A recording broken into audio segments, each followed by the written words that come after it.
Residentialplots.in. Plot projects for investments, individual plots for constructions.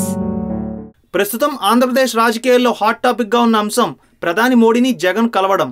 మోడీని జగన్ కలిసినప్పటి నుంచి TDP నాయకుల గుండెల్లో రైళ్లు పరిగెడుతున్నాయి. అయితే టీడీపీ అధ్యక్షుడు మాత్రం పైకి మౌనంగా కనబడుతున్నా మోడీకి జగన్కి మధ్య ఏవేమి ఒప్పందాలు జరిగాయని లోలోపల మాత్రం మదన పడుతున్నారు. ఈ భేటీ జరిగినప్పటి నుంచి రాష్ట్ర బీజేపీ నాయకులు మిత్రపక్షం టీడీపీ పైన విరుచుకుపడుతున్నారు. బీజేపీ ఎమ్మెల్యే విష్ణుకుమార్ రాజు, మాజీ కేంద్ర మంత్రి పురంధేశ్వరి ఏకంగా టీడీపీ అధ్యక్షుడు చంద్రబాబు పైనే ఘాటుగా విమర్శలు చేశారు.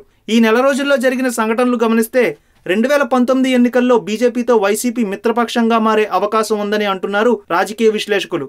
సుమారు 20 ఏళ్ల పాటు రాజ్యసభకు పంపించి ఎన్నో కేంద్ర మంత్రి పదవులు ఇచ్చినా ఆ కృతజ్ఞతాభావం చూపించకుండా పార్టీ ఏమైపోయినా పర్వాలేదు కానీ ఆయన వర్గం మాత్రం బాగుండాలని 30 ఏళ్ల పాటు ఒక వర్గానికి ఆ వర్గానికి సంబంధించిన ప్రాంతీయ పార్టీకి కొమ్ము కాస్తున్న నాయకుడు మంత్రి వెంకయ్యనాయుడు అనేది ఏపీ పొలిటికల్ కారిడార్లో ఏపీ బీజేపీలో జరుగుతున్న తీవ్రమైన చర్చ.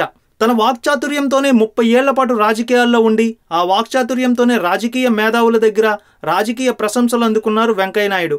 ఒకవేళ బీజేపీ వైసీపీతో కనుక పొత్తు పెట్టుకుంటే ఆ వాక్చాతుర్యాన్ని ఉపయోగించి జగన్కే జై కొడతారా, లేక అధిష్టానం ఆదేశాల మేరకు అదే వాక్చాతుర్యంతో ఇప్పటి వరకు కొమ్ము కాసిన పార్టీని విమర్శిస్తారా అనేది పొలిటికల్ సర్కిల్స్లో చర్చించుకుంటున్న హాట్ టాపిక్. తన అపరచాణిక్యతతో ఇన్ని సంవత్సరాలుగా కేంద్రం నుంచి ఆ పార్టీని కాపాడుతూ వచ్చిన మంత్రివర్యులు పార్టీని దూషించలేక రాజకీయాలకు స్వస్తి చెబుతారా అనే రీతిలో కూడా విశ్లేషించుకుంటున్నారు విశ్లేషకులు. ఇందులో ఏది జరిగినా సంచలనమే కాదంటారా?